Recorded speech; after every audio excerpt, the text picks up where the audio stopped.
Hello, नमस्कार दोस्तों, कैसे हैं? आशा करता हूँ सब स्वस्थ होंगे, खुश होंगे। मैं सुनील कुमार सोनी चित्रकूट आप सब लोगों की कामना करता हूँ कि आप जल्द से जल्द स्वस्थ हो जाएं और अपने IBS इस संघर्षशील जीवन से अब खुशहाली की ओर बढ़े आप। तो आज का टॉपिक मेरा हालांकि कोई स्क्रिप्टेड नहीं है। मैं अभी आया हूँ दुकान से अपने, पूरा दिन आज बहुत ज़्यादा काम था, आज रेस्ट भी नहीं किया एक भी। फिर वहाँ से आया, अभी घर फ्रेश हुआ, फिर कपड़े रखे थे वॉशिंग मशीन में, कपड़े धुला क्योंकि मिसेज अपनी है नहीं यहाँ, मायके में है, तो खुद धुलना पड़ा। कमर टाइट हो गई है आज। और IBS में जो सिम्टम हैं, खास करके कॉन्स्टिपेशन वाले में, उनको पाइल्स फिशर, ये मतलब कि एनल रेक्टम की कुछ भी डिसीज लग सकती है, कि उनको पाइल्स हो सकता है, फिशर हो सकता है, फिर फिस्टुला हो सकता है। तो इसके लिए जिसे आपका किसी का जैसे फर्स्ट पार्ट हार्ड आता है, इसके बाद नॉर्मल आता है, किसी का वाटरिंग है।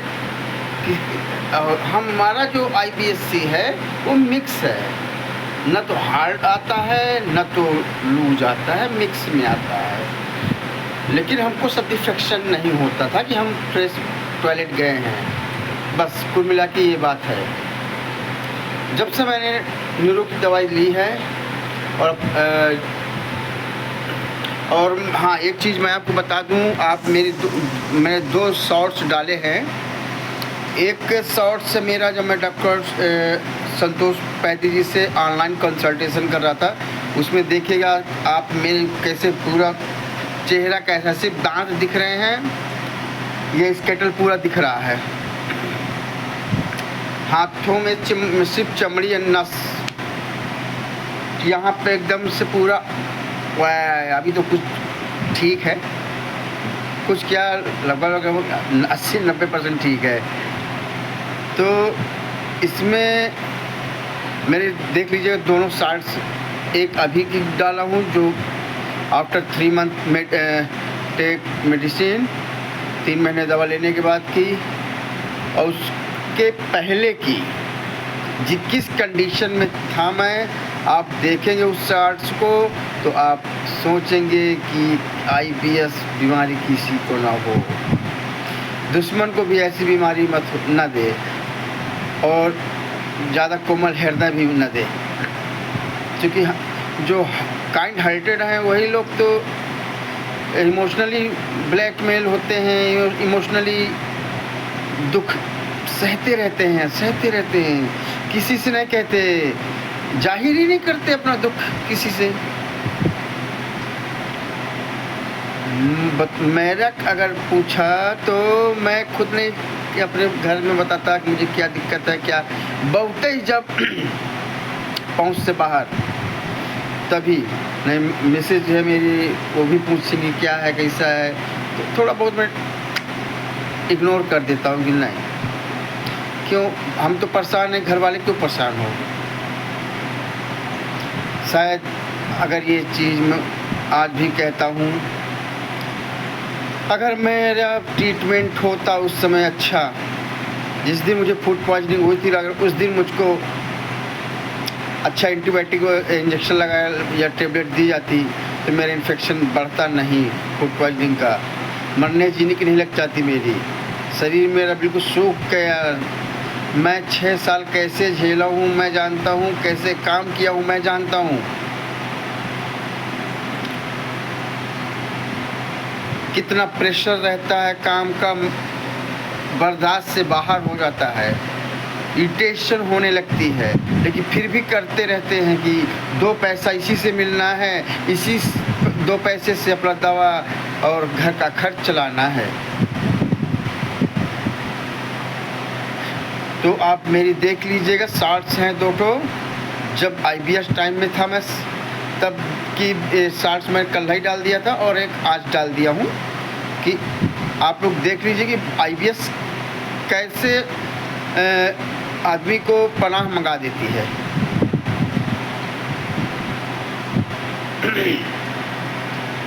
बहुत से लोगों को म्यूकस आता है, उनको जो भी मिल्क प्रोडक्ट अगर वो खा लिया तो उनको म्यूकस की शिकायत, कई बार मोशन जाने की शिकायत हो जाएगी। दूध घी ये कुछ नहीं डाइजेस्ट होगा उनको। और IBS वालों को भूख ही नहीं लगेगी तो खाएंगे क्या घी दूध?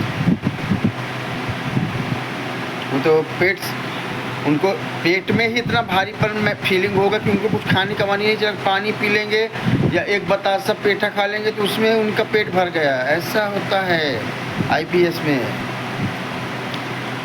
दिमाग कहाँ कहाँ चलता है, क्या क्या सोचता है ये दिमाग। थोड़ा सा भी दिमाग में जोर दिया, पेट में भारीपन चालू हो जाएगा। देखो ये मेरी फ़ोटो देख लीजिए। ये वाली फ़ोटो जो दिख रही है सबसे नीचे, ये तो आफ्टर,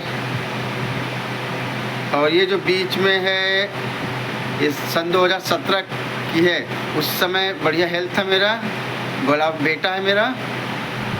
और उसके बाद से ही मुझे जब फूड पॉइजनिंग हुई थी, तब से लेकर के आज तक तो अब बंद होने का नाम ही नहीं ली। लेकिन अब भगवान की कृपा हो गई। अब लगता है कि बस कोर्स पूरा हो जाए, दवाई से छुट्टी लो, क्योंकि अब सेटिस्फेक्शन होता है। खाने का भी मन करता है, खाने के बाद पेट में भारीपन नहीं रहता। मेन होता है भारीपन, अगर पेट सफ़ा हर रोक दफ़ा। यहाँ पे जो मेरा दर्द उठता था ये नाभि की तरफ से आता था, चुभन बिल्कुल हार्ट तक जाती थी। मुझे तो ऐसा लगा हार्ट का बीमारी कोई न हो जाए। पिंडुलियाँ भी दर्द करने लगती। कहाँ अब इतना शरीर कमज़ोर, 40 किलो वजन क्या होता है? 10 साल के बच्चे का वजन, 40 किलो वजन जो है बच्चे के वजन के बराबर है। हड्डी और चमड़ी का वजन मान लो, जो 2.5 किलो कपड़े का मान लो। ऐसा था। जब मैं डॉक्टर संतोष कुमार पैदी जी को फर्स्ट वीडियो बना कंसल्टेशन किया था, उनको वीडियो बना के भेजा था, तो मेरी कंडीशन देख के बोला कि IBS है, आपको बहुत सीवियर IBS है। मैंने कहा वो तो ठीक है सर, IBS है, लेकिन जो मेरा ये एंजाइटी डिप्रेशन, एक ही चीज़ में मेरा मन क्यों लगा रहता है? मैं चाहता हूँ कि मेरा मन इसमें ना जाए। क्यों जा रहा है मेरा मन? जब भी ये मेरा मन उसमें जा रहा है तभी मुझे वीकनेस और कमज़ोरी ज़्यादा फील होती है। अगर वो मेरे दिमाग में नहीं फिट है तो थोड़ा सा खुश रहूँगा, अच्छा रहूँगा, आई कांट फील वीकनेस। लेकिन जैसे दिमाग में मेरे वो आएगा, पहले तो हटने का सारा नाम ही नहीं ले रहा था। पूरा दिन रात सो रहा हूँ तो भी दिमाग में चल रहा है, जग रहा हूँ तो भी चल रहा है, काम कर रहा हूँ, खाना खा रहा हूँ, पीना, नहाना, धोना, उठना, बैठना, कुछ भी एनीथिंग एल्स, कुछ भी करूँ सारा दिमाग से हटता ही नहीं था। और जब दिमाग में मेरे जहाँ वो होता तो सही मेरा और कमज़ोर होने लगता। मैं IBS में कम शरीर मेरा टूटा जितना टूटा है मेरा डिप्रेशन में। थिंकिंग, ओवर थिंकिंग की वजह से मेरा शरीर और सूख गया था। ये फ़ोटो देखिए, ये भी IBS टाइम की फ़ोटो है। ये मेरी जब मैं बीमार हुआ था लगभग ये सन 2020 उसकी है, लॉकडाउन के समय की। देखिए तब मुझे स्ट्रेस नहीं रहता था, सिर्फ पेट के विषय में हल्का ही फुल्का। लेकिन वो साला 2024 ऐसा स्ट्रेस मेरे को पकड़ा, ऐसा पकड़ा कि मैं ही जानता हूँ क्या क्या कंडीशन, क्या क्या हाय राम। मैं नहीं चाहूँगा कि मेरा कोई भी भाई बहन इस तरह की बीमारी से ग्रसित हो। इसलिए मैं चाहता हूँ कि जल्द से जल्द सब लोग अच्छे न्यूरो साइकियाट्रिस्ट डॉक्टर को दिखाएं। और बस एक ज़रूर मैं ये कहूँगा कि आप बाय फेस कंसल्टेशन कीजिए। अगर आपके आसपास नहीं है कोई डॉक्टर तो ऐसा नहीं है कि कोई बड़ा जैसे जैसे हम डिस्ट्रिक्ट नहीं है जहाँ पे ना हो डॉक्टर, न्यूरो डॉक्टर पकड़िए, साइकियाट्रिक डॉक्टर पकड़िए। और एक बात मैं कहूँगा कि आप थोड़ा होम्योपैथ का भी सहारा लीजिएगा। होम्योपैथ के लिए तो मैं रिकमेंड करूँगा डॉक्टर संतोष कुमार पैदी को, क्योंकि उनसे बेस्ट मैं डॉक्टर नहीं देखा हूँ। बाकी तो साले सब ओवरडोज दे देते हैं, तो उसका अग्रवेशन झेलना बड़ा मुश्किल हो जाता है। मैं भोगी हूँ 4, 5, 6 साल अग्रवेशन झेला हूँ। कोई भी होम्योपैथी दवा सूट नहीं करती थी मुझको। एक भी बूंद ले लेता था ना, तो वो तुरंत मेरे दिमाग के सिम्टम बढ़ जाते, तुरंत मेरे कुंडलियाँ कमज़ोर हो जाती थी। कितनी कमज़ोरी मैं ही जानता हूँ। सोचो मत, ये सब सोचो मत, कूल डाउन रहो। अभी भी साला दिमाग में कहीं कहीं आ जाता है। तो अभी चूँकि देखिए अभी कोर्स मेरा 3 ही महीने का हुआ है, तो ज़्यादा कोर्स है नहीं अभी। 1 साल डॉक्टर बोले भी हैं कि बाई मिनिमम 1 ईयर कोर्स, क्योंकि इतने साल पुरानी बीमारी और आप चाहते हैं कि 1 से 2 महीने में ठीक हो जाए, दैट इज़ इम्पॉसिबल, असंभव है। आप कोर्स करिए, धीरे धीरे आपका केमिकल बैलेंस में आएगा। जो आपकी एंजाइटी है धीरे धीरे जाएगी। अभी भी जैसे सुबह नींद ही नहीं खुलती जल्दी, रात को जल्दी नींद आ जाती है, सुबह जल्दी खुलती नहीं है, दुकान के लेट हो जाता हूँ। तो मेरा हाथ जोड़ के आपसे निवेदन है कि आप सब लोग अच्छे साइकियाट्रिक, न्यूरो साइकियाट्रिक को दिखाएं। न्यूरो डॉक्टर कमज़ोर डॉक्टर नहीं, नसों का डॉक्टर है होता है वो भी। हाँ, ये नहीं कि आपसे साइकियाट्रिक पकड़ लिए, साइकियाट्रिक न्यूरो साइकियाट्रिक को दिखाइए, जिसमें मैं न्यूरो साइकियाट्रिक को दिखा रहा हूँ। और जिनका पेट नहीं सफ़ा हो रहा है,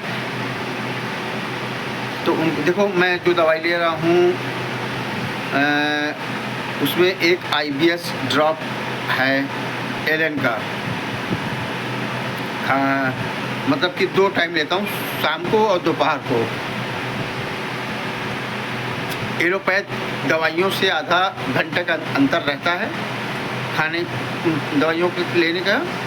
लेकिन ये है कि जो होम्योपैथिक दवाई है वो रूट का काम करती है, जड़ पे काम करती है। तो अगर लॉन्ग ट्रीटमेंट हम ले रहे हैं दोनों का, तो कहीं ना कहीं होम्योपैथिक अपना असर ऐसे दिखाएगी कि जब हम एलोपैथ छोड़ेंगे भी ना, तो हम लोगों को ज़्यादा अग्रवेशन, ज़्यादा मायूसी या कुछ महसूस ही नहीं होगी, क्योंकि हम लोग डोज ले ही रहे थे होम्योपैथ का। लेकिन होम्योपैथ अच्छा डॉक्टर कंसल्ट करिएगा, किसी अंडू झंडू से मत करिएगा। मैं फिर बता रहा हूँ, क्योंकि अगर दवाई की पोटेंसी आपको ऊट पटंग चला दिया, तो ये मान चुका उसका अग्रवेशन बहुत बुरा होता है, बहुत बुरा अग्रवेशन होता है। आप झेल नहीं सकते उस अग्रवेशन को। मैं झेला हूँ, मैं जानता हूँ अग्रवेशन कैसा होता है होम्योपैथ का। मैं तो यही सोचने लगा था कि साली मुझे दवाइयाँ सूट क्यों नहीं करने लगी। अब क्या हो गया मेरे साथ, ना मुझे एलोपैथ सूट कर रही, ना होम्योपैथ सूट कर रही, ना नेचुरोपैथ सूट कर रही, ना अब बता दी मैंने पंचकर्म क्या क्या नहीं करवाया, कहाँ कहाँ नहीं भागा, किस किस डॉक्टर के पास नहीं गया। बस एक उम्मीद कि इसके यहाँ ठीक हो जाऊंगा। कोई बताए यहाँ, हाँ तुरंत गया। मैंने अपनी क्या दुर्गति कर ली थी दवाइयों से, मैं ही जानता हूँ। वो मैं नहीं चाहता मेरे कोई भाई अब इस तरह की दुर्गति हो। इसलिए कहता हूँ कि आप अच्छे डॉक्टर से ही कंसल्ट करिएगा। नहीं है अगर आपके ज़िले में, तो मान चलिए कि 150 किलोमीटर के अंतराल में है, तो आप करिएगा। धन्यवाद, good night, see you again. कल फिर मिलेंगे, बाय बाय।